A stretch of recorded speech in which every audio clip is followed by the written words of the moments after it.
Hello friends, जैसा कि हम लोग क्लास सेवन्थ का साइंस का चैप्टर फर्स्ट पढ़ रहे थे, न्यूट्रिशन इन प्लांट्स, और हमने वो चैप्टर थोड़ा सा कंप्लीट कर लिया था हमारी फर्स्ट पार्ट में। सो चलिए अब हम उससे आगे का पार्ट अब इस वीडियो में कंप्लीट करते हैं। जितना हमारा चैप्टर बचा था वो इस वीडियो में हम कंप्लीट कर लेंगे। सो और जिन्होंने अभी तक हमारा फर्स्ट पार्ट नहीं देखा है इस चैप्टर का, वो पहले फर्स्ट पार्ट देख लीजिए। फर्स्ट पार्ट का लिंक मेरे वीडियो के डिस्क्रिप्शन बॉक्स में शामिल है। और जिन्होंने अभी तक मेरे चैनल को सब्सक्राइब नहीं किया है वो भी मेरे चैनल को सब्सक्राइब कर दीजिए और बेल आइकन को प्रेस करना मत भूलिएगा। तो चलिए अब हम अपना रिमेनिंग चैप्टर स्टार्ट करते हैं बिना कोई देरी किए। So let's start our chapter first remaining part. Activity आती है हमारी to test leaf for starch. ये हमारी एक्टिविटी 1 है इस चैप्टर की। इसमें वो कह रहा है कि ये एक्टिविटी किस लिए है, लीफ पे स्टार्च को टेस्ट करने के लिए कि लीफ पे कितना स्टार्च है। ठीक है, तो उसके लिए एक्टिविटी में इसने बोल रखा है pluck a leaf from a plant which has been exposed to sunlight. अब वो कह रहा है कि ना प्लांट पे से एक पत्ती तोड़ो, मतलब पौधे में से एक पत्ता तोड़ो जो कि ना सनलाइट में बिल्कुल एक्सपोज हो चुका, मतलब बिल्कुल सूख चुका। Boil it for about 5 minutes in water to soften it. अब वो कह रहा है कि इस पत्ते को ना 5 मिनट के लिए पानी में उबालो, उसे थोड़ा सॉफ्ट करने के लिए, क्योंकि आप लोगों ने देखा होगा जो सूखा पत्ता होता है वो कड़क हो जाता है और जल्दी से क्रश हो जाता है इजीली। तो उसे सॉफ्ट करने के लिए हमें पानी में उबालना है, बॉईल करना है। Place it in a test tube containing alcohol. वो कह रहा है बॉईल करने के बाद इस पत्ते को क्या करो, एक टेस्ट ट्यूब होती है, मतलब पतला सा होता है वो, उसके अंदर अल्कोहल डाल के उसके अंदर डालो। ठीक है, फिर वो कहता है place the test tube in a beaker for water and warm the water gently until the alcohol begins to boil. अब वो ये कहता है कि टेस्ट ट्यूब को ना उस बीकर में डालो। बीकर आपका होता है जैसे स्टील के बर्तन को बोलते हैं पतीला, वैसे में जो साइंस की उसमें यूज़ होता है उसे हम बीकर बोलते हैं। उसके अंदर उस टेस्ट ट्यूब को रख दो और वो जो बीकर है ना उसके अंदर पानी गर्म हो ही रहा होगा, उसी के अंदर उसे रख दो और ना जब तक करना है जब तक कि जो टेस्ट ट्यूब में अल्कोहल है ना वो भी बॉयल होना शुरू ना हो जाए। अब यहाँ पे उन्होंने एक कॉशन दे रखा है, do not allow the water in the beaker to boil. अब वो ये कह रहा है उस पानी को ना बीकर के अंदर ही मत छोड़ना बॉयल होते रहने के लिए। ठीक है, the alcohol will dissolve the chlorophyll and leaf will lose its green colour. अब वो कह रहा है जब वो अल्कोहल डिजॉल्व होना शुरू हो जाएगा ना, मतलब उबलना शुरू हो जाएगा, तो वो ना लीफ के क्लोरोफिल को अपने अंदर डिजॉल्व कर लेगा और तो और जो पत्ती होती है ना वो अपना ग्रीन कलर खो देगी। मतलब ये जो ग्रीन कलर की पत्ती थी ना वो ग्रीन कलर की नहीं रहेगी। ठीक है, फिर वो कहता है wash the leaf in warm water to remove the alcohol. अब वो कहता है जो पत्ती है ना उसे गर्म पानी में धो अल्कोहल को रिमूव करने के लिए, उस पर से मतलब उस पर से अल्कोहल को हटाने के लिए। क्यों? क्योंकि हमने उस एक टेस्ट ट्यूब में डाला था ना जिसमें अल्कोहल था, इस वजह से। अब वो कह रहा है now spread the leaf out flat on a white tile and pour iodine solution on it. अब वो कह रहा है अब उस लीफ को ना एक फ्लैट सरफेस पे, मतलब एक वाइट कलर की टाइल है फ्लैट, उस पर रखो।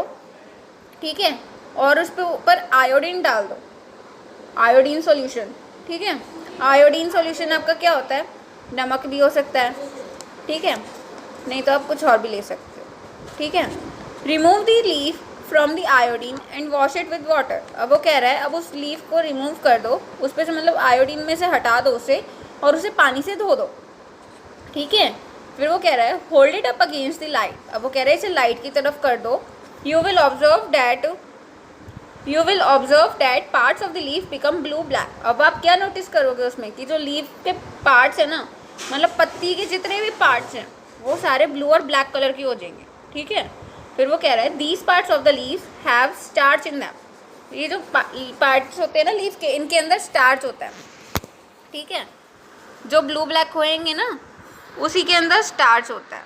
ओके, सो गाइस अब हमारा नेक्स्ट टॉपिक आता है कंडीशंस नेसेसरी फॉर फोटोसिंथेसिस। इसका मतलब ये है कि फोटोसिंथेसिस के टाइम पे हमें क्या क्या चीज़ें होनी ज़रूरी है, हमें इन द सेंस प्लांट्स को क्या क्या चीज़ें होनी ज़रूरी है। तो यहाँ पे हमें पहली चीज़ चाहिए होती है, मतलब प्लांट्स को पहली चीज़ चाहिए होती है presence of chlorophyll, presence of light, availability of carbon dioxide, availability of water. मतलब ये प्लांट्स को एक तो क्लोरोफिल चाहिए होता है। ठीक है, मतलब जो प्लांट्स के अंदर उनका ग्रीन कलर होता है ना वो होना कंपलसरी होता है, वरना ना वो अच्छे से सनलाइट वगैरह को अब्जॉर्ब नहीं कर पाते फोटोसिंथेसिस के लिए। प्रेजेंस ऑफ लाइट, मतलब सनलाइट होगी तो अभी फोटोसिंथेसिस हो पाएगा। क्यों? क्योंकि फोटोसिंथेसिस सनलाइट की प्रेजेंस में ही होता है, उसकी एब्सेंस में नहीं हो सकता। ठीक है। थर्ड पॉइंट है अवेलेबिलिटी ऑफ कार्बन डाइऑक्साइड। अब प्लांट्स को खाना बनाने के लिए कार्बन डाइऑक्साइड भी चाहिए होता है, इसलिए खाना बनाते टाइम उन्हें कार्बन डाइऑक्साइड की आवश्यकता होती है। तो फोटोसिंथेसिस को कार्बन डाइऑक्साइड होना चाहिए। अवेलेबिलिटी ऑफ वाटर, उनके पास पानी भी होना चाहिए। वो पानी कहाँ से लेते हैं? सनलाइट से, नहीं सॉरी सॉइल से।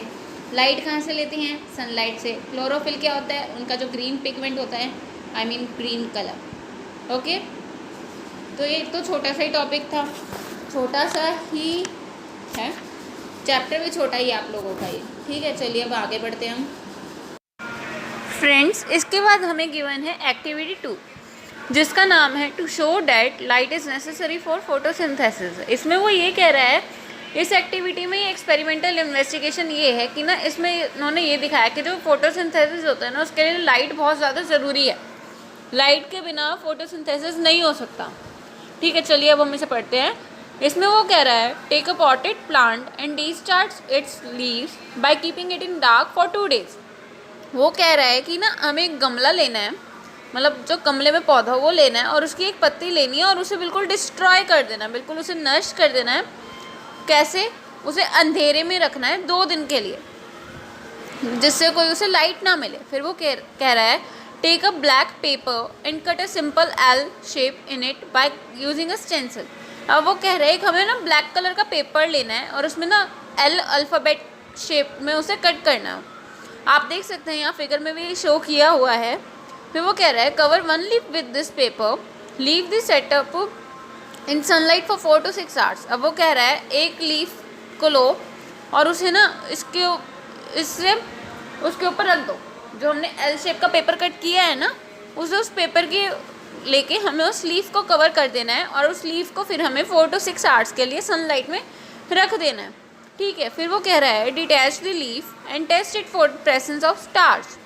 अब वो ये कह रहा है, उस लीफ को फिर डिटैच कर देना है, मतलब डिटैच कर देना मतलब अब 4-5 घंटे हो गए, 4-6 घंटे हो गए, तो उस लीफ को ले आओ और दो, और उसमें ना उसे टेस्ट करो कि उसमें स्टार्च की प्रेजेंस है या नहीं है।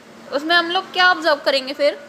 You will observe that only the part of the leaf that could get sunlight through the cut design, as well as the other exposed parts of the leaves, turn blue-black, showing presence of starch। ठीक है, अब वो क्या कह रहा है इसमें? वो ये कह रहा है कि जो हम ये देखेंगे कि जो लीफ का पार्ट है ना, जिसने सनलाइट मिली उसे किसके थ्रू? कटआउट डिज़ाइन के थ्रू, वो तो है ही है वो, और जो बाकी और पार्ट्स थे ना, वो तो लीफ के एक्सपोज हो गए, ब्लू ब्लैक टर्न हो गए। ठीक है, जो क्या शो कर रहा है? स्टार्च की प्रेजेंस।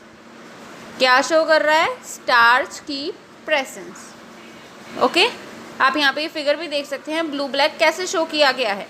तो इसमें ये बताया गया कि light is necessary for photosynthesis, मतलब ये फोटोसिंथेसिस के लिए लाइट होनी बहुत ज़्यादा ज़रूरी है, बहुत इंपॉर्टेंट है लाइट फोटोसिंथेसिस के लिए। ओके, सो फ्रेंड्स, इसके बाद हमारा पास है थर्ड एक्टिविटी। थर्ड एक्टिविटी में वो क्या कह रहा है? To show that rate of photosynthesis is affected by light. अब इस एक्टिविटी में उसने ये शो किया गया है कि जो फोटोसिंथेसिस होता है ना, रेट ऑफ फोटोसिंथेसिस, वो भी लाइट से अफेक्ट करता है। लाइट ज़्यादा होगी तो फोटोसिंथेसिस उसी हिसाब से होता है, लाइट कम होगी तो भी फोटोसिंथेसिस उसी हिसाब से होता है, अलग अलग तरीके से होता है। ठीक है, तो उसमें वो क्या कह रहा है? Fill a beaker 3/4 with water. अब वो ये कह रहे हैं, एक बीकर हमें लेना है। बीकर क्या होता है? ये आप देख सकते हैं फिगर में, साइंटिफिक पतीला आप जिसे बोल सकते हैं। स्टील का होता है तो उसे आप पतीला ही बोलते हैं, ये स्टील का नहीं होता ना, साइंस में यूज़ होता है, इसे बीकर बोलते हैं, साइंस में बीकर बोलते हैं इसे। ठीक है, और उसे ना 3/4 पानी से भर देना है। 3/4 इन द सेंस 75% उसे वाटर से हमें फिलअप कर देना है, 75 इन द सेंस 3/4। ठीक है, अगर आपका 1 लीटर का बीकर है तो आपको उसमें 750 ml वाटर भर देना है। ठीक है, put some hydrilla plants in it. अब वो क्या कह रहा है? हमें कुछ हाइड्रीला प्लांट्स लेने हैं, प्लांट्स का नाम है हाइड्रीला, और उसके अंदर हमें वो रख देने हैं। ठीक है, cover the plants with a glass funnel. अब हमें क्या करना है? ग्लास फनल लेना है, ग्लास फनल से हमें उससे कवर कर देना उस प्लांट को। ठीक है, carefully invert a test tube full of water over the stem of the funnel.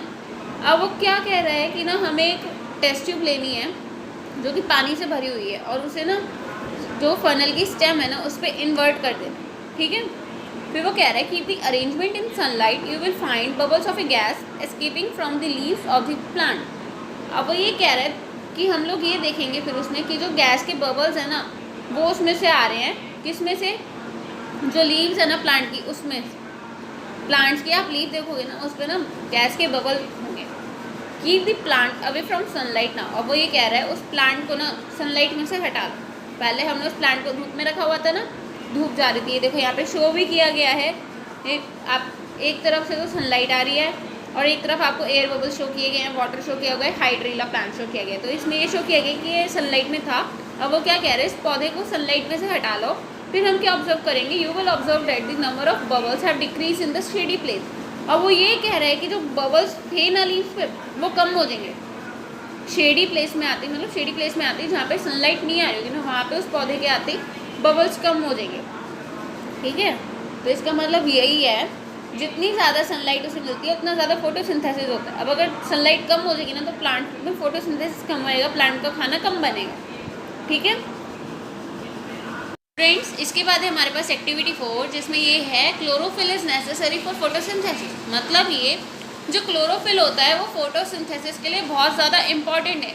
Chlorophyll माने तो ग्रीन पिगमेंट यानी कि लीव्स का ग्रीन कलर। तो चलिए अब हम इसे भी पढ़ते हैं। The leaves of plants such as money plant have both green and white parts. अब वो ये कह रहा है कि जो प्लांट्स की पत्तियाँ होती हैं, एग्जाम्पल में उसने मनी प्लांट की पत्तियाँ दी हुई हैं, तो वो ये कह रहा है जो मनी प्लांट की पत्तियाँ होती है ना उसके पास ग्रीन कलर और वाइट कलर दोनों होता है। मतलब ये मनी प्लांट की पत्तियों में ग्रीन पोर्शन भी होता है, वाइट पोर्शन भी होता है। ठीक है, chlorophyll is present only in their green portion. लेकिन जो क्लोरोफिल होता है ना वो सिर्फ उसके ग्रीन पोर्शन में होता है। ग्रीन पोर्शन में क्यों होता है, क्योंकि जो क्लोरोफिल है ना वो हमारा क्या होता है, ग्रीन पिगमेंट। ग्रीन पिगमेंट बोले तो ग्रीन कलर। ठीक है, अब ग्रीन कलर तो ग्रीन पोर्शन में ही होगा, तो इसमें यही बात उसने बोली, chlorophyll is present only in their green portion. ठीक है, अब वो कह रहा है select such a leaf from a plant that has been expose to sunlight for a few hours. अब वो ये कह रहा है कि ना एक ऐसी टाइप की पत्ती हमें लेनी है प्लांट में से जो कि ना सनलाइट में हो काफ़ी देर से, मतलब उस पर काफ़ी देर से सनलाइट पड़ रही हो। फिर वो कह रहा है draw it's outline on a sheet of paper. अब वो कह रहा है उस पत्ती को ना एक पेपर पे रख दो और उसकी आउटलाइन ड्रॉ करो। Indicate the green and white areas of the drawing. अब वो कह रहा है उस ड्राइंग की ना, उस ड्राइंग के ग्रीन और वाइट एरियाज को इंडिकेट करो, मतलब पहचानो। ठीक है, वो क्या कह रहा है, test the leaf for starch. अब उस लीफ को स्टार्च के लिए टेस्ट करो। Compare the parts stained blue black with the drawing. अब हमें क्या करना है, हमें ना जो पार्ट्स है ना पत्ती के उसे ना स्टेन कर देना ब्लू ब्लैक में ड्राइंग के साथ। ठीक है, अब वो उसे कंपेयर करना, which parts of the leaf turn blue black. अब वो ये पूछ रहा है, हमने जब ये एक्टिविटी करी तो हमें ये बताना है कि इसमें कौन सा पार्ट लीफ का ब्लू ब्लैक में टर्न हो गया। Why does the white portion not show the presence of starch. अब वो ये कह रहा है जो वाइट पोर्शन है उसने स्टार्च की प्रेजेंस क्यों नहीं शो करी। अब इसमें वो एक नोट भी लिखा है, leaves of some plants such as coleus and croton are multicolour. अब इसने ना दो पौधे के नाम दिए हैं, कोलियस और क्रोटॉन।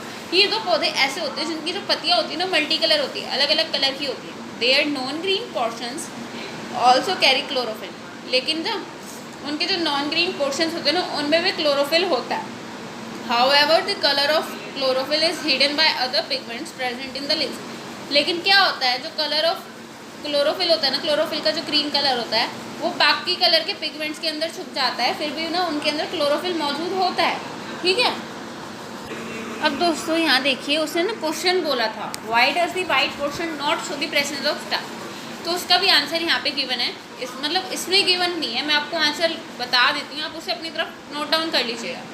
ठीक है, तो इसका आंसर इतना सा है, सिंपल सा, जो क्लोरोफिल होता है ना वो सिर्फ लीफ की ग्रीन पार्ट्स में ही होता है। ठीक है, और तो और मतलब ये है जो ग्रीन पार्ट्स होता है ना लीफ का वो क्लोरोफिल कंटेन करता है। ठीक है, और फोटोसिंथेसाइज भी। ठीक है, सिर्फ किस लिए, स्टार्च बनाने के लिए। और जो वाइट पार्ट होता है ना लीफ का वो क्लोरोफिल कंटेन नहीं करता अपने अंदर, और ना ही वो फोटोसिंथेसाइज करता फिर, क्योंकि क्यों, फोटोसिंथेसाइज करने के लिए क्लोरोफिल ज़रूरी होता है, लेकिन वाइट पोर्शन में तो क्लोरोफिल होता ही नहीं, तो वो फोटोसिंथेसिस भी नहीं करता। तो ये कह रहा है this is evidence that chlorophyll is required for photosynthesis. अब वो ये कह रहा है, यही एक एविडेंस है, यही एक प्रूफ है कि जो क्लोरोफिल है ना, वो फोटोसिंथेसिस के लिए बहुत ज़्यादा ज़रूरी होता है, रिक्वायर्ड चीज़ है ये वो। A plant can be discharge by leaving it in the dark for few hours. अब वो ये कह रहा है एक पौधा ना डिस्चार्ज हो सकता है अगर उसे हम कुछ टाइम के लिए हम उसे डार्क में छोड़ दें। डार्क में छोड़ दें मतलब अंधेरे में छोड़ दें, ठीक है। अब इसके बाद हमें दी हुई है एक्टिविटी 5, जिसमें है carbon dioxide is necessary for photosynthesis. मतलब ये कि अब इसमें ये प्रूफ किया गया है कि जो कार्बन डाइऑक्साइड होती है ना, यानी CO2, वो भी फोटोसिंथेसिस के लिए बहुत ज़्यादा ज़रूरी होती है, ठीक है। अब वो कह रहा है take a discharge spotted plant, take a conical flask and put some potassium hydroxide into it. अब वो ये कह रहा है कि हमें एक डिस्चार्ज गमला लेना है, मतलब एक पौधा लेना है, वो डिस्चार्ज हो, ठीक है। टेक अ कॉनिकल फ्लास्क, हमें फिर एक कॉनिकल फ्लास्क लेना है और उसके अंदर क्या करना है, पोटेशियम हाइड्रोक्साइड डाल देना है थोड़ा सा, ठीक है। पोटेशियम हाइड्रोक्साइड एक केमिकल का नेम होता है basically, okay. Potassium hydroxide absorb the carbon dioxide. अब वो क्या है, जो पोटेशियम हाइड्रोक्साइड है ना, वो कार्बन डाइऑक्साइड को एब्जॉर्ब कर लेता है, ठीक है। Insert one leaf into this conical flask through a split cork. अब वो क्या कह रहा है कि ना हमें ना एक लीफ डालनी है इस कॉनिकल फ्लास्क के अंदर, किसके थ्रू, एक split cork. Split cork in the sense लक्कड़ का पत्ता जिसे हम बोलते हैं, पत्ता इन द सेंस लक्कड़ का टुकड़ा। आप यहाँ फिगर में देख सकते हैं, फिगर में इन्होंने शो किया हुआ है एक कॉनिकल फ्लास्क है, मतलब ट्राइंगल शेप में एक बॉटल है, उसको हमने उस पर टांग दिया लोहे के उस पर, और उसके अंदर ना उस कॉनिकल फ्लास्क में पोटेशियम हाइड्रोक्साइड और उसके अंदर ना लीफ डाल दी, और ऊपर आप ये देख सकते हैं ब्राउन कलर का वुडन ब्लॉक, ठीक है। इसे हम क्या बोलते हैं, स्प्लिट कॉर्क, ठीक है। फिर वो क्या कह रहा है, leave the plant in sunlight for few hours. अब वो ये कह रहा है अब इस पौधे को ना कुछ घंटों के लिए सनलाइट में रख दो। कहाँ रख दो, धूप में। After few hours take out this leaf from conical flask and remove it from the plant. अब वो ये कह रहा है कुछ घंटे बाद क्या करो, इस लीफ को ना कॉनिकल फ्लास्क से बाहर निकाल दो और पेड़ जो पौधा था ना उस पर से तोड़ दो। मतलब अभी तक तो पौधे पे ही थी ये पत्ती, अब वो कह रहे हैं इस पत्ती को पौधे पे से हटा दो, ठीक है। फिर वो कह रहा है take another leaf from the same plant, test both these leaves for presence of starch. अब वो ये कह रहा है अब उसी पौधे पे से एक और पत्ती लो, ठीक है, और उन दोनों पत्तियों को टेस्ट करो, ठीक है, और ये देखो कि किसमें कितना स्टार्च है, उसके अंदर स्टार्च प्रेजेंस है या नहीं, ठीक है। अब वो ये कह रहा है you will observe that the leaf from the conical flask does not turn blue black while the ones that was exposed to atmospheric air turns blue black। अब वो ये कह रहा है कि हम लोग ये ऑब्जर्व करेंगे कि जो कॉनिकल फ्लास्क के अंदर पत्ती थी ना वो ब्लू ब्लैक नहीं हुई होगी, लेकिन जो पत्ती हमने पेड़ पे से ली ना, दूसरी पत्ती उसी पौधे पे से जो हमने ली वो हो गई होगी। क्यों, क्योंकि ना वो एटमॉस्फेरिक एयर से अट्रैक्ट हो गई। एटमॉस्फेरिक एयर मतलब जो एटमॉस्फेयर में जितनी भी एयर होती है ना उसमें, ठीक है। वो फिर इसमें क्या दिखाया गया कि ये शो करता है कि कार्बन डाइऑक्साइड फोटोसिंथेसिस के लिए ज़रूरी है। किसके लिए ज़रूरी है, फोटोसिंथेसिस। अब इसमें फोटोसिंथेसिस कहाँ से आया था कॉनिकल फ्लास्क में, इस वजह से आया था कि जो पोटेशियम हाइड्रोक्साइड होता है ना वो कार्बन डाइऑक्साइड एब्जॉर्ब कर लेता है। तो पोटेशियम हाइड्रोक्साइड ने क्या किया, कॉनिकल फ्लास्क में डलने से पहले बाहर जितनी भी कार्बन डाइऑक्साइड थी वो उसने एब्जॉर्ब कर ली थी, ठीक है, ओके। सो इसके बाद हमारा नेक्स्ट टॉपिक आता है synthesis of food other than carbohydrates by plant. अब इसमें वो ये कह रहा है खाने का प्रबंध करना किसके अलावा, कार्बोहाइड्रेट्स के अलावा, ठीक है। अब वो इसमें ये बोल रहा है carbohydrates that plants synthesise during photosynthesis are made up of carbon, hydrogen and oxygen, ठीक है। अब वो ये कह रहा है कार्बोहाइड्रेट्स जो कि प्लांट से सिंथेसाइज करते हैं फोटोसिंथेसिस के थ्रू, वो किसका बना हुआ होता है, कार्बन का, हाइड्रोजन का और ऑक्सीजन का, ठीक है। अब वो और आगे कह रहा है these are use to synthesise other components of food such as proteins and fats. अब वो ये कह रहा है कि ना इन्हें ये भी यूज़ करना चाहिए सिंथेसाइज के दौरान। अदर कंपोनेंट्स जो यूज़ करने चाहिए फूड के वो ये हैं प्रोटीन्स और फैट्स। अब वो ये कह रहा है कि ना प्लांट्स को ना सिंथेसाइज जब वो करते हैं, मतलब अपना खाना जब वो बनाते हैं ना, तो उन्हें और चीज़ें भी बनानी चाहिए। क्या बनानी चाहिए? प्रोटीन्स और फैट्स, कार्बोहाइड्रेट्स के अलावा। अब वो ये कह रहा है प्रोटीन्स कंटेन्स नाइट्रोजन। अब वो ये कह रहा है जो प्रोटीन है ना उसमें नाइट्रोजन होता है, ठीक है। दो air contains large amounts of nitrogen, plants can not absorb this nitrogen directly. वो ये कह रहा है जो एयर होती है ना उसमें काफ़ी ज़्यादा मात्रा में, काफ़ी ज़्यादा क्वांटिटी में नाइट्रोजन होता है, और जो प्लांट्स होते हैं ना वो इस नाइट्रोजन को डायरेक्टली एब्जॉर्ब नहीं कर पाते, ठीक है। They get nitrogen in 2 ways, वो नाइट्रोजन को 2 तरीक़ों में लेते हैं, ठीक है। आगे वो भी हम पढ़ते हैं। 2 पॉइंट यहाँ पे हमें गिवन है कि वो कैसे नाइट्रोजन को एब्जॉर्ब करते हैं। यहाँ पे फर्स्ट पॉइंट गिवन है, soil contains certain bacteria called rhizobium date can convert atmospheric nitrogen into water soluble compounds. वो ये कह रहा है जो मिट्टी होती है ना वो काफ़ी तरीके के बैक्टीरिया अपने अंदर इंक्लूड रखती है। बैक्टीरिया कौन कौन से? जस्ट लाइक राइजोबियम, ठीक है, जो क्या करता है एटमॉस्फेयर में जितना भी नाइट्रोजन होता है ना उसे वाटर सॉल्यूबल कंपाउंड बना देता है। ऐसा कंपाउंड बना देता है मतलब कि जो वाटर के अंदर सॉल्यूबल हो जाए, ठीक है। Plants absorb these compounds along with water to get nitrogen. अब पौधे क्या करते हैं, इन कंपाउंड्स को ना अपने अंदर एब्जॉर्ब कर लेते हैं पानी के साथ, ठीक है, नाइट्रोजन पाने के लिए। ओके, सेकेंड पॉइंट है, farmers add fertilisers rich in nitrogen to the soil, these are observe by plants, absorb by plants. अब वो ये कह रहा है जो फार्मर्स होते हैं ना, किसान जो होते हैं वो ना फर्टिलाइजर्स डालते हैं अपने खेतों में जिनके अंदर नाइट्रोजन बहुत ज़्यादा होता है, ठीक है। फिर ये कौन एब्जॉर्ब कर लेता है? प्लांट्स एब्जॉर्ब कर लेते हैं मिट्टी के थ्रू, क्योंकि जो खेत में डालते हैं किसान वो मिट्टी तो डालते हैं, मिट्टी के अंदर ही तो फर्टिलाइज़र डालते हैं। अब ये तो है नहीं कि वो पौधे की पत्ती पे फर्टिलाइज़र डालते हैं, नहीं, फर्टिलाइज़र तो किसान अपने खेत की मिट्टी में डालते हैं। फिर वो खेत की मिट्टी से ही नाइट्रोजन को एब्जॉर्ब कौन कर लेता है? प्लांट्स कर लेते हैं, ठीक है। फिर इसके बाद हमारा नेक्स्ट टॉपिक है हेट्रोट्रॉफिक न्यूट्रिशन। हेट्रोट्रॉफिक न्यूट्रिशन मैंने आपको बताया था। हेट्रोट्रॉफिक न्यूट्रिशन वो होता है जिसके अंदर एनिमल्स और जितने भी नॉन ग्रीन प्लांट्स होते हैं ना, जैसे कि बैक्टीरिया और फंजाई, वो अपना खाना खुद नहीं बनाते, वो डायरेक्टली और इनडायरेक्टली ग्रीन प्लांट्स में निर्भर करते हैं अपना न्यूट्रिशन लेने के लिए, ठीक है। चलिए अब हम इसे पढ़ लेते हैं। Animals and non green plants such as fungi and bacteria cannot prepare their own food. वही बात आ गई यहाँ पे, जितने भी एनिमल्स होते हैं और नॉन ग्रीन प्लांट्स होते हैं ना, जैसे कि फंजाई और बैक्टीरिया, वो अपना खाना खुद नहीं बनाते। They depend directly and indirectly on green plants for their nutrition. वो डायरेक्टली और इनडायरेक्टली ग्रीन प्लांट्स पे निर्भर करती हैं न्यूट्रिशन के लिए।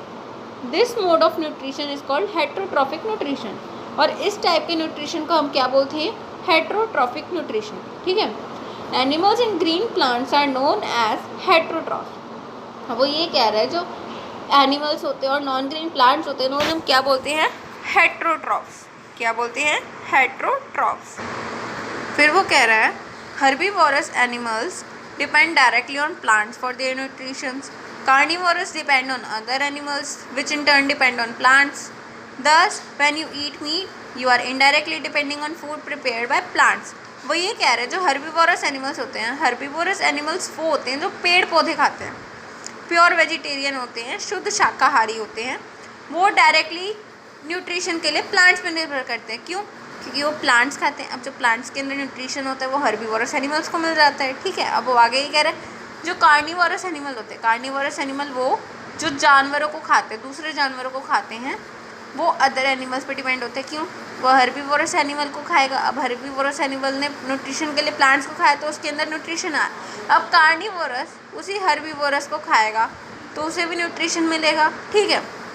दस when you eat meat you are indirectly depending on food prepared by plants. अब वो ये कह रहा है जब आप लोग मीट खाते हो, नॉनवेज खाते हो, तो उसमें क्या होता है, जो आप एनिमल्स खाते हो उस एनिमल ने प्लांट्स खाए होते तो उसे न्यूट्रिशन मिला होता है। अब न्यूट्रिशन उसे मिला होता है तो आप उसे खाओगे तो आपको न्यूट्रिशन मिलेगा। तो इनडायरेक्टली आप किस पे निर्भर हुए न्यूट्रिशन के लिए? प्लांट्स पे निर्भर हुए, ठीक है। और अगर आप हरी सब्जियाँ भी खा रहे हैं तो उसमें भी न्यूट्रिशन आपको कहाँ से मिल रहा है? हरी सब्जी से मिल रहा है, हरी सब्जी से मिल रहा है यानी ग्रीन प्लांट से मिल रहा है, ठीक है। आगे वो कह रहा है you know that green plants get the energy to prepare food from the sun. अब वो ये कह रहा है जैसे कि आप जानते हो कि जो ग्रीन प्लांट्स होते हैं ना वो एनर्जी कहाँ से पाते हैं खाना बनाने के लिए? सूरज से, क्यों? क्योंकि सनलाइट उन्हें मिलती है, तो ही तो वो खाना बनाते हैं, ठीक है ना। Thus the sun is the ultimate source of energy for all living organism. इसका मतलब यही हुआ कि जो सूरज है ना, वो एक कॉमन सोर्स है, अल्टीमेट सोर्स है, एक अकेला ऐसा सोर्स है एनर्जी का हर चीज़ के लिए, हर ऑर्गेनिज्म के लिए, चाहे वो एनिमल हो, ह्यूमन बींग हो, प्लांट हो, ठीक है। इसके बाद है हेट्रोट्रॉफिक न्यूट्रिशन इन प्लांट्स। अब वो ये कह रहा है हेट्रोट्रॉफिक न्यूट्रिशन प्लांट्स के अंदर कैसे होता है। चलिए अब हम वो भी पढ़ते हैं। Some non green plants live in or on other living organism and derive their food from them. अब वो ये कह रहा है कुछ नॉन ग्रीन प्लांट्स ऐसे होते हैं जो या तो लिविंग ऑर्गेनिज्म के अंदर रहते हैं, नहीं तो लिविंग ऑर्गेनिज्म के ऊपर रहते हैं अपना खाना उनसे पाने के लिए। नॉन लिविंग ऑर्गेनिज्म के ऊपर रहते हैं non green plants. Non green plants कौन हो गए? फंजाई और बैक्टीरिया, ठीक है। For example dodder is a plant that sucks food from another plant using root like structures. वो ये कह रहा है एक डॉडर है, डॉडर एक प्लांट है जो क्या करता है, अपना खाना कहाँ से लेता है? अपनी जड़ों को दूसरे प्लांट की जड़ों से अट्रैक्ट करके उसकी जड़ों से फिर उसका खाना सक कर लेता है, मतलब चूस लेता है पूरा अपने खाना उसके खाने में से। मतलब जैसे मिट्टी में से पानी अब्जॉर्ब करता है ना प्लांट, वैसे वो क्या करते हैं अपनी जड़ को दूसरे प्लांट की जड़ से मिला देता है और सारा खाना एब्जॉर्ब अपने अंदर वो कर लेता है, ठीक है। Such plants are called parasites. इन प्लांट्स को हम क्या बोलते हैं? पैरासाइट्स। क्या बोलते हैं? Parasites. The plants from which a parasite gets its foods is called the host. और वो ये कह रहा है कि जो प्लांट होते हैं, मतलब जो प्लांट एक पैरासाइट में से अपना खाना पाता है वो होस्ट कहलाता है, ठीक है। मतलब जो पैरासाइट प्लांट होता है ना, वो जिस प्लांट में से खाना अपना पाता है ना, उस प्लांट को क्या कहते हैं? होस्ट, ठीक है। Some parasitic plants like mistletoe plant which grow on trees such as mango और mahua have green leaves and can synthesise their food, ठीक है। वो ये कह रहा है कि कुछ पैरासिटिक प्लांट्स ऐसे भी होते हैं जैसे मिस्टलटो।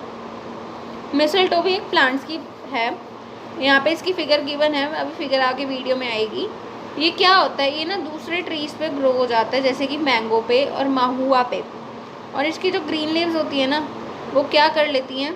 सारा फूड सिंथेसाइज कर लेती हैं, ठीक है। फिर आगे वो ये कह रहा है they take water and minerals from the host plants, they are known as partial parasites. वो ये कह रहा है कि क्या करते हैं मिस्टलटो प्लांट, ये ना पानी और मिनरल्स होस्ट प्लांट पे से ले लेते हैं। होस्ट प्लांट पे से ले लेते हैं मतलब जिस प्लांट पे ये उगे हुए होते हैं उस प्लांट पे से ले लेते हैं, और इन्हें हम बोलते हैं partial parasites. The plant kingdom also has plants that consume insects. अब जो हमारे प्लांट्स का किंगडम है, मतलब प्लांट्स की जितनी भी दुनिया है, मतलब ये जितने भी प्लांट्स होते हैं ना, उसमें ना कुछ ऐसे भी प्लांट्स होते हैं जो कि इंसेक्ट्स को खाते हैं, ठीक है। The Venus fly trap and pitcher plant catch insects by indigenous methods. यहाँ पे ना दो प्लांट बताए हैं ऐसे जो इंसेक्ट खाते हैं, एक तो वीनस फ्लाई ट्रैप और एक पिचर प्लांट। इनकी पिक्चर भी मैं आपको दिखाती हूँ अभी। तो ये देखिए, ये यहाँ पे आपका वीनस फ्लाई ट्रैप है, ये देखिए इस पिक्चर में इसका मुंह खुला हुआ है वीनस फ्लाई ट्रैप का। ये जो आपको रेड रेड दिख रहा है ना, ये वीनस फ्लाई ट्रैप का माउथ है जो कि खुला हुआ है, ठीक है। अब इस फिगर में देखिए, इस पिक्चर में देखिए, यानी ये कैसे, मतलब इसने ना एक इंसेक्ट को पकड़ा और अभी इसे खा रहा है अपने दांतों से, इसे अब अंदर निगल लेगा। ये देखिए इस पिक्चर में आप देखिए, इस पिक्चर में इसके मुंह के अंदर आप देखेंगे ना, ये रेड रेड जो दिख रहा है ये इंसेक्ट है, ठीक है। क्या है ये? इंसेक्ट। ये आपका वीनस फ्लाई ट्रैप हो गया। और ये देखिए जो नेक्स्ट फिगर है ये आपकी है पिचर प्लांट की। ये किसकी पिक है? पिचर प्लांट की पिक है। पिचर प्लांट ये ऐसा होता है, और ये देखिए ये ऐसा पिचर प्लांट होता है, रेड कलर का, ग्रीन कलर का भी इसमें टेक्सचर होता है। ये भी इंसेक्ट को खा जाता है। क्या करते हैं? इंसेक्ट को खा जाता है ये भी, ठीक है। अब आगे वो कह रहा है they are known as insectivorous plants. इन्हें हम क्या बोलते हैं? इंसेक्टिवोरस प्लांट्स बोलते हैं। क्यों? क्योंकि ये इंसेक्ट्स को खाते हैं, ठीक है। In the pitcher plant a leaf becomes modified to a pitcher like structure with a lid. अब वो ये कह रहा है पिचर प्लांट में क्या होता है जब वो इंसेक्ट को खाता है, जो लीफ होती है ना उसकी, वो मॉडिफाइड हो जाती है क्या फॉर्म करने के लिए, पिक्चर लाइक स्ट्रक्चर एक लिड के साथ, ठीक है। Inside the pitcher there are hairs pointing downwards. Pitcher के साथ साथ क्या होता है, पिक्चर प्लांट के अंदर एक ना हेयर्स लाइक स्ट्रक्चर होता है जिनकी ना पॉइंटिंग किधर की होती है, डाउनवर्ड्स की तरफ, ठीक है, डाउनवर्ड्स की तरफ होती है, नीचे की तरफ, यानी हेयर्स होते हैं, पॉइंटिंग होते हैं, बहुत ज़्यादा नुकीले हेयर होते हैं उसके, ठीक है। When an insect enters in the pitcher plant the lid closes to trap the insect. अब वो क्या कह रहा है, जब इंसेक्ट उस पिचर प्लांट के अंदर एंटर होता है ना, तो जो लिड होता है ना उसका, लिड मतलब उसके ऊपर ढक्कन लाइक स्ट्रक्चर, वो बंद हो जाता है उस इंसेक्ट को अपने अंदर फंसा लेने के लिए, ट्रैप कर लेने के लिए, and it gets entangled in the hair. और जो इंसेक्ट होता है ना वो उन हेयर के अंदर फंस जाता है, मतलब मर जाता है फिर, क्योंकि वो पॉइंटेड होते हैं, ठीक है। The cells of the pitcher plant secrete digestive juice to digest the insect. अब वो क्या कह रहे हैं, जो पिचर प्लांट होता है ना, वो ना जितना भी इंसेक्ट के अंदर डाइजेस्टिव जूस होता है ना, जितना भी इंसेक्ट के अंदर जूस होता है उसकी सेहत के लिए होता है, तो उसे सारा सक कर लेता है, सक कर लेता है इन द सेंस पी लेता है सारा, ठीक है। Venus fly trap and pitcher plant grow in soil that is not so rich. वो ये कह रहा है जो वीनस फ्लाई ट्रैप होता है और पिचर प्लांट जो होता है ना, वो ऐसी मिट्टी में उगता है जो कि मिट्टी ज़्यादा उपजाऊ नहीं होती, ज़्यादा फर्टिलाइज नहीं होती, उस मिट्टी के अंदर वो लोग उगते हैं दोनों।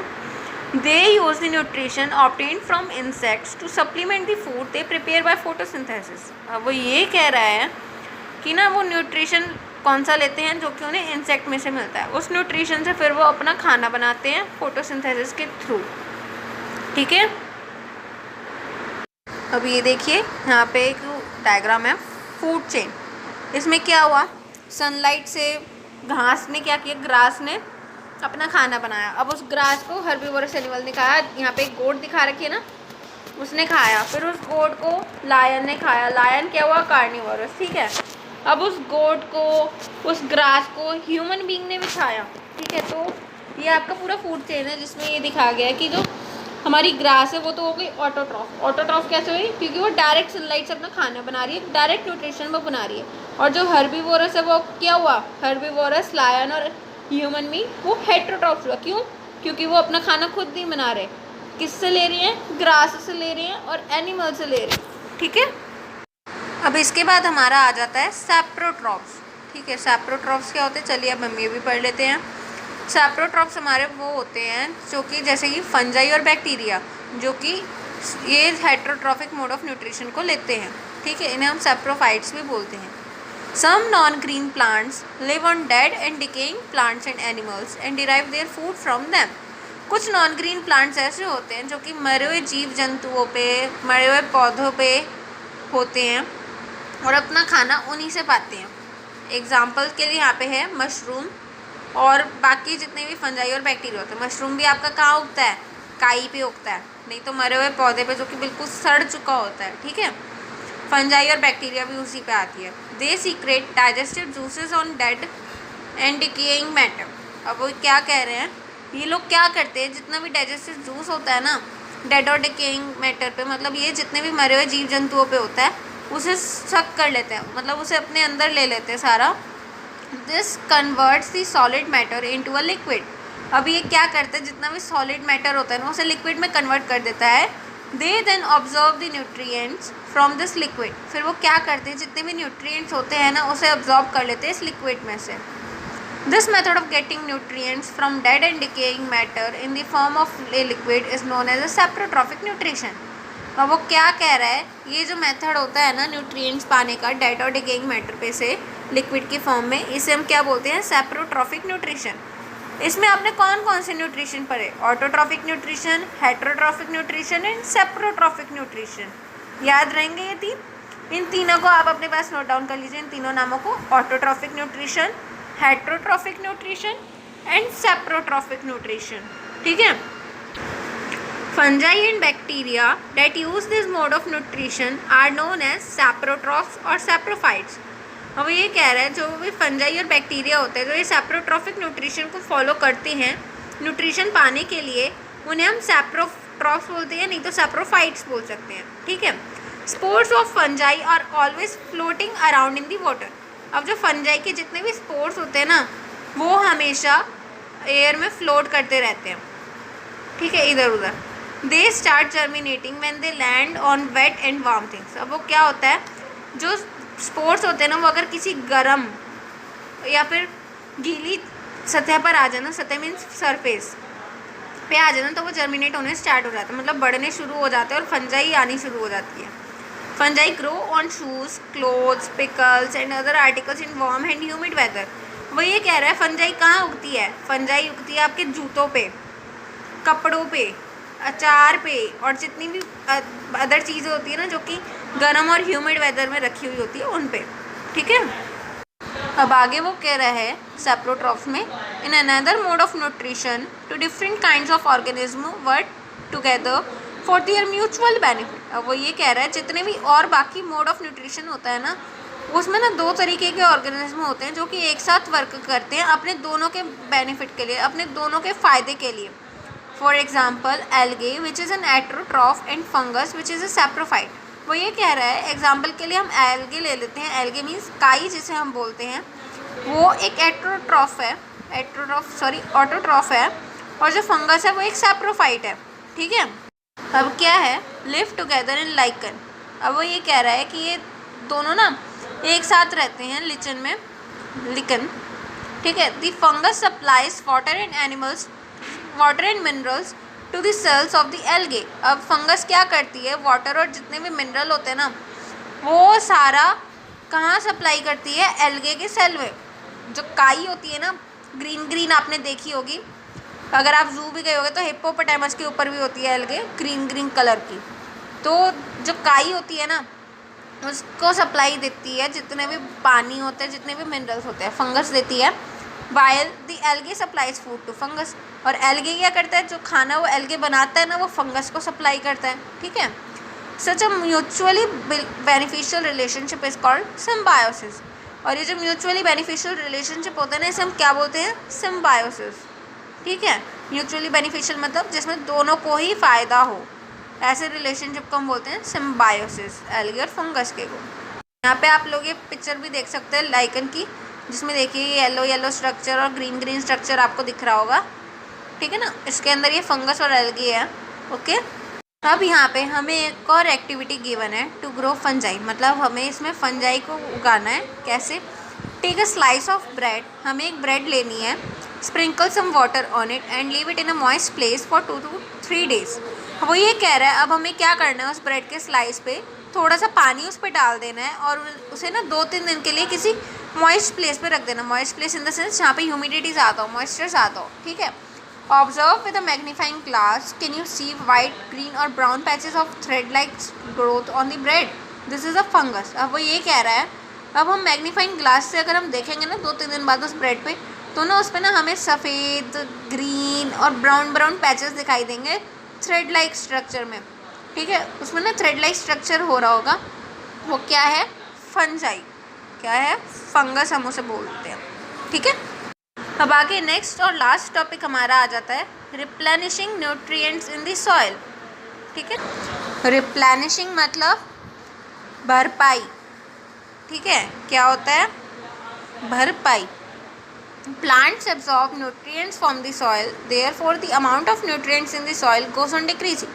अब क्या होता है, जो पौधे होते हैं ना, वो सॉइल में से जितने भी न्यूट्रिएंट्स होते हैं सारे एब्जॉर्ब कर लेते हैं, फिर उसका नतीजा क्या निकलता है, जो सॉइल होती है ना, उसके अंदर न्यूट्रिएंट्स की मात्रा कम हो जाती है, न्यूट्रिएंट्स की अमाउंट कम हो जाती है, ठीक है। In a forest these nutrients get naturally replenished by decaying of dead plants and animals. अब जंगलों में क्या होता है, ये जो न्यूट्रिएंट्स होते हैं ना, ये नेचुरली रिप्लेनिश हो जाते हैं, मतलब सॉइल को नेचुरली मिल जाते हैं। कैसे, जितने भी प्लांट्स और एनिमल्स मरते जाते हैं ना, उनके उससे, क्यों, जब वो मरते हैं तो सॉइल के अंदर ही दब जाते हैं, सॉइल के अंदर जब जाते हैं तो जो सॉइल को ना उसके सारे न्यूट्रिएंट्स मिल जाते हैं। कैसे, अब जब वो सॉइल के अंदर दबेंगे मरे हुए जीव जंतु, तो जो सॉइल के अंदर तो उसके सारे न्यूट्रिएंट्स आ जाएंगे। अब ये तो है नहीं कि यार लाइफ टाइम तक उनकी बॉडी एज इट इज़ रहती है, नहीं, मर जाने के बाद जब वो डिके होने लग जाते हैं ना, तो ना वो ख़त्म होने लगती है, उसकी खाल वगैरह सॉइल एब्जॉर्ब कर लेती है, सारा कुछ मिट्टी के अंदर मिल जाता है सब, तो न्यूट्रिएंट्स भी मिट्टी को वापस मिल जाते हैं जो उससे प्लांट्स और एनिमल्स ने लिए होते हैं।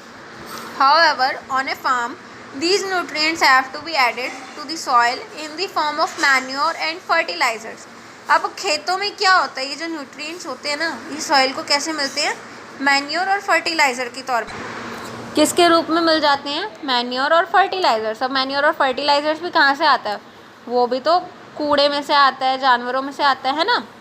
अब जो कूड़ा होता है, उस कूड़े में भी कौन से कूड़े से मैन्योर और फर्टिलाइज़र्स बनाए जाते हैं? आपके डिकेइंग प्लांट्स से, ठीक है। These manures and fertilizers contain plant nutrients such as nitrogen, potassium and phosphorus. अभी जितने भी मैन्योर्स और फर्टिलाइजर्स होते हैं ना, इसके अंदर प्लांट्स के जितने भी न्यूट्रिएंट्स होते हैं ना, वो सारे होते हैं। जैसे कि नाइट्रोजन हो गया, पोटेशियम हो गया, फॉस्फोरस हो गया, ये सब उस फर्टिलाइजर और मैन्योर के अंदर होता है।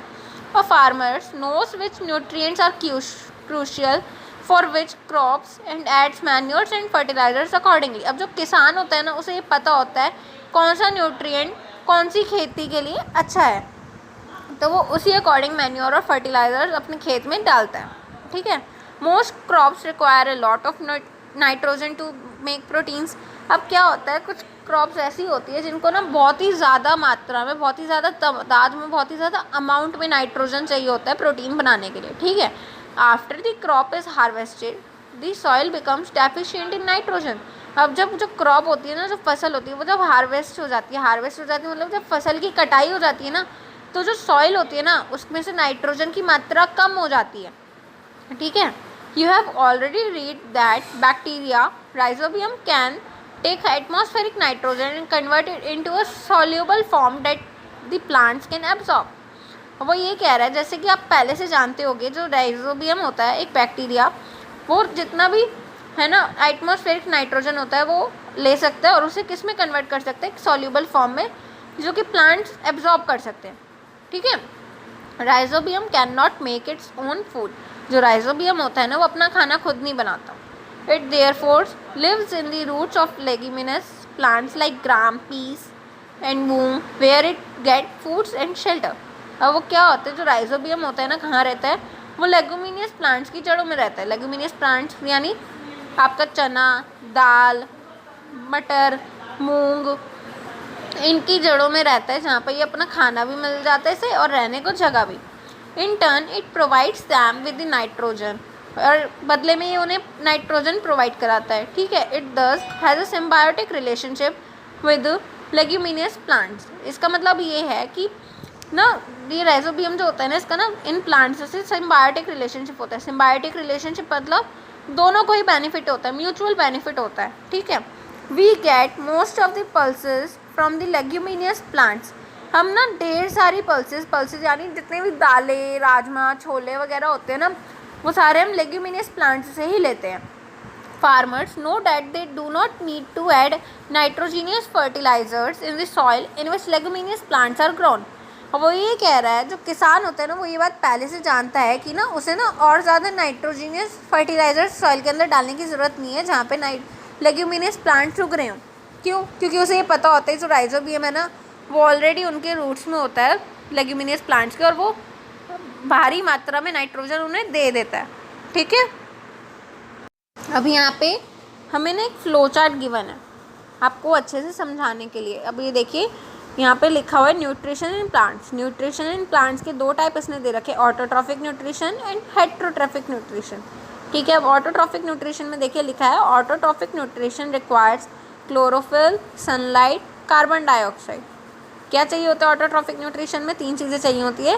First one is chlorophyll, second one is sunlight, third one is carbon dioxide, okay. और heterotrophic nutrition takes place in parasites, insectivorous plants and saprophytes. वो ये कह रहा है, जो हेट्रोट्रॉफिक न्यूट्रिशन होता है ना, वो कहाँ होता है? पैरासाइट्स में, इंसेक्टिवोरस प्लांट्स में और सेप्रोफाइट्स में, ठीक है। मैं आप लोगों से यही आशा करूँगी कि ना आप लोग इस फ्लो चार्ट को अपने पास बना लें। ये फ्लो चार्ट ना आपको ये चैप्टर समझने में बहुत ज़्यादा बेनिफिशियल रहेगा, बहुत ज़्यादा ईजीली आपको ये चैप्टर समझने में मदद करेगा, ठीक है। अब हमारे पास यहाँ पे कुछ कीवर्ड्स हैं। कीवर्ड्स यानी कुछ वर्ड्स हैं और उनकी डेफिनेशंस हैं। पहला है ऑटोट्रॉफ्स। ऑटोट्रॉफ्स क्या होते हैं? Organism that can make their food from simple non living substances. Autotrophs हमारे वो ऑर्गेनिज्म होते हैं जो कि अपना खाना खुद बनाते हैं नॉन लिविंग सब्सटेंसेस के थ्रू। नॉन लिविंग सब्सटेंसेस कौन कौन से हो गए? क्लोरोफिल, सनलाइट, कार्बन डाइऑक्साइड वगैरह, ठीक है। फिर गिवन है हमें हेट्रोट्रॉफ्स। हेट्रोट्रॉफ्स क्या होते हैं? ऑर्गेनिज्म दैट डायरेक्टली और indirectly depend on green plants for nutrition. Heterotrophs हमारे ऐसे ऑर्गेनिज्म होते हैं जो कि डायरेक्टली और इनडायरेक्टली किस पे डिपेंड होते हैं? ग्रीन प्लांट्स पे न्यूट्रिशन के लिए, ठीक है, जैसे कि फंजाई और बैक्टीरिया और एनिमल्स, ठीक है। अब पैरासाइट्स। पैरासाइट्स क्या होते हैं? ऑर्गेनिज्म दैट लिव ऑन और in other living animals organism and derive their food from them.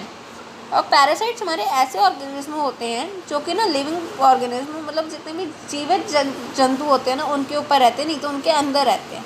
किस लिए? अपना खाना पाने के लिए उनसे, ठीक है। अब आ जाता है सैप्रोट्रॉप्स। अब सैप्रोट्रॉप्स क्या होते हैं? Organism that live on dead plants and animals and derive their food from them. Saprotrophs हमारे ऐसे जंतु होते हैं जो कि मरे हुए पौधों पे और जानवरों पे रहते हैं और अपना खाना लेते हैं उनसे, ठीक है।